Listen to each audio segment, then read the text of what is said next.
Hi guys, I just wanted to talk a bit about how I set up my espalier trees. So espalier is a way of growing trees, so you're essentially growing them in this flat two-dimensional plane almost against a wall or a fence, or you can just grow them in rows, and it's a way that you can save space. So you grow less fruit per tree because you're only growing it in this sort of flat plane, but you can actually fit more trees in an area, and it's especially good for backyard little suburban blocks like ours.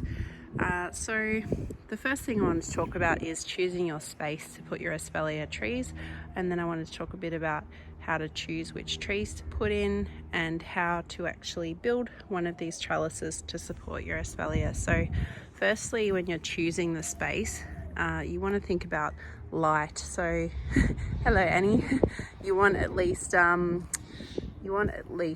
6 hours of direct sunlight per day. More's better, and we're in the southern hemisphere. I'm here in Melbourne, Australia, so north facing is really good because it gets a lot of sunlight. If you're in the southern hemisphere, obviously if you're in the northern hemisphere, then you'll get more sun if you're south facing.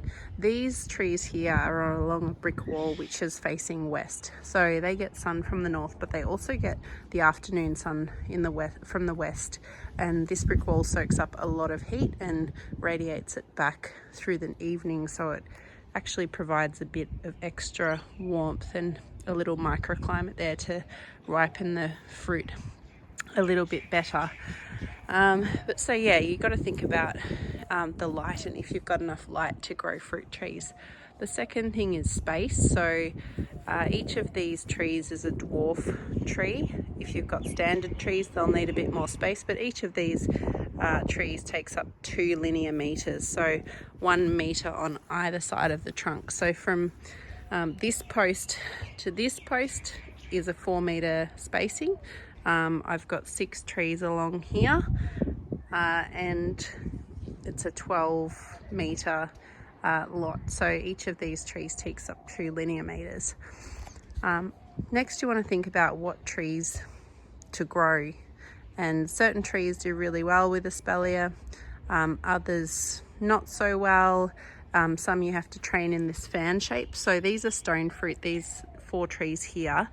We've got a plum, a white nectarine, a yellow peach and a yellow nectarine, and you grow them in what's called a fan espalier, where the lateral branches come out at sort of 45 to 60 degree angle from the trunk, and as I said, they're dwarfing trees. They grow up to about 2.5 meters tall each, and you can just train them into that shape as the years progress. These are 3-year-old trees.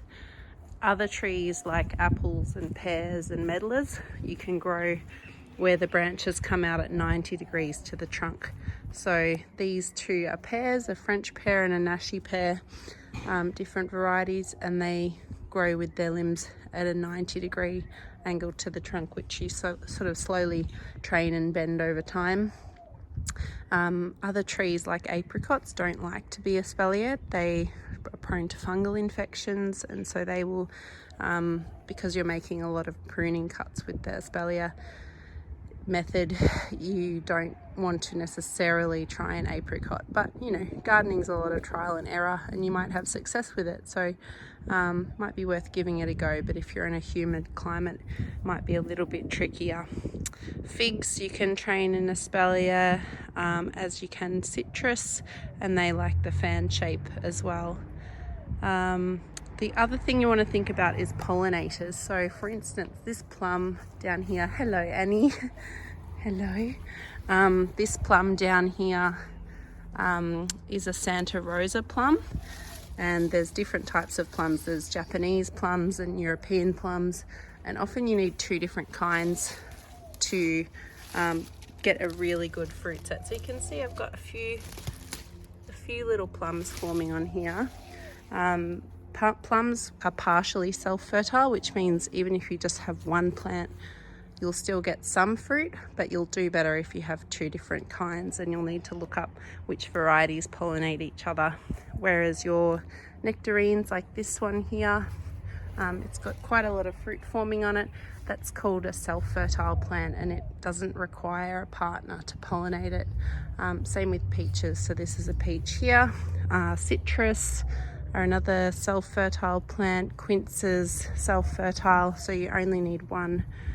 Whereas pears, so we've got a couple of pears down here, they require a pollinator. So this one here is pollinated by this one, but this one actually is not pollinated by this one. So I need a third kind of pear. And thankfully I live in an area where a lot of people tend to grow fruit. So we do have one pear forming this year, though it is only a 3-year-old pear tree, and they tend to take a bit longer to fruit. So there must be at least one tree in the neighborhood which will pollinate it. So you just have to think about your space and how much space you have to grow fruit trees, and sort of, as I said, you want at least 2 meters per tree, 2 linear meters per tree in a good area that gets a decent amount of light every day. And then you want to think about what kind of trees to grow.